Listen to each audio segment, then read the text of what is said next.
अहिल्यानगर शहरामध्ये काल विद्यार्थ्यांच्या झालेल्या हत्यानंतर शहरामध्ये तीव्र संतापाची लाट पसरली असून मुलांना भाषा शिकवण्यापेक्षा चांगले संस्कार शिकवण्याची गरज असल्याचे वंचित बहुजन आघाडीचे जिल्हाध्यक्ष योगेश साठे यांनी म्हटले आहे।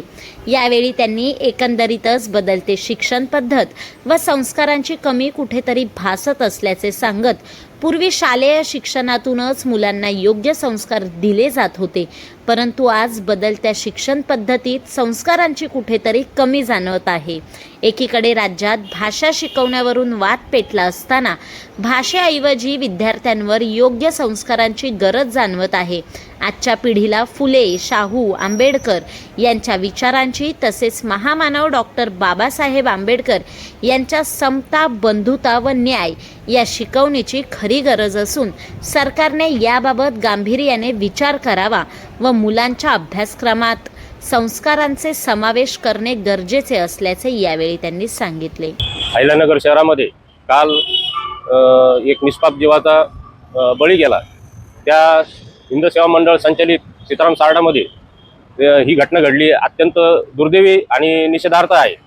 आज राज्य सरकार हे राष्ट्रवाद आणि भाषावाद करण्यामागे गुंतलेली आहे, पण आमची मागणी वंचित बहुजन आघाडीच्या वतीने अशी आहे की विद्यार्थ्यांना संस्काराबरोबर आपण फुले शाहू आंबेडकर आणि बाबासाहेब आंबेडकरांची जी समता, न्याय, बंधुत्वाची जी शिकवण दिलेली आहे, ही शिकवण्याची काळाची गरज आहे अशी आम्ही राज्य शासनाकडे प्रथम मागणी करतो।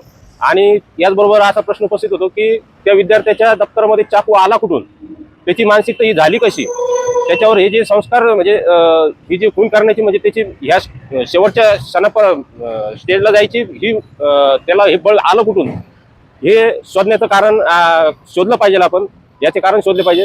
त्याचबरोबर जे संस्था चालक आहेत, शिक्षक असतील, पालकवर्ग असतील, यामध्ये जे कोणी दोषी असतील, हा किरकोळ वाद होता, क्रिकेटच्या वादावरून काहीतरी झालेला किरकोळ वाद होता असं समजतं की, आणि ही एवढी मोठी घटना होती।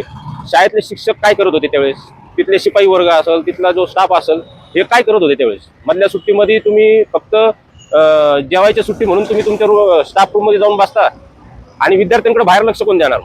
ह्या मधल्या काळामध्ये, मधल्या सुट्टीमध्ये विद्यार्थी काही आत्राप पोरं असतात, जे टुकार पोरं असतात, ते शाळेत येतात, पोरींची छेड काढतात, पोरांना मारहाण करतात। अशा घटना हे काय नगर जिल्ह्यामध्ये काही आजची नाही, पण ही जी घटना घडलेली ही निंदनीय आहे।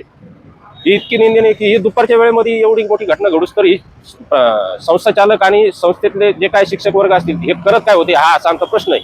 आम्ही राज्य शासनाकडे अशी मागणी करतो की ह्या घटनाच्या अनुषंगाने आम्ही सांगू इच्छितो की इथं फुले शाहू आंबेडकर विचारधारा आणि त्याचबरोबर बाबासाहेबांची जी शिकवण आहे, त्या शिकवणीचं एक स्वतंत्र वर्ग आणि पाठ्य म्हणजे त्यांच्या अभ्यासक्रमात घेण्यात यावा अशी आम्ही स्वतंत्र मागणी करीत आहोत।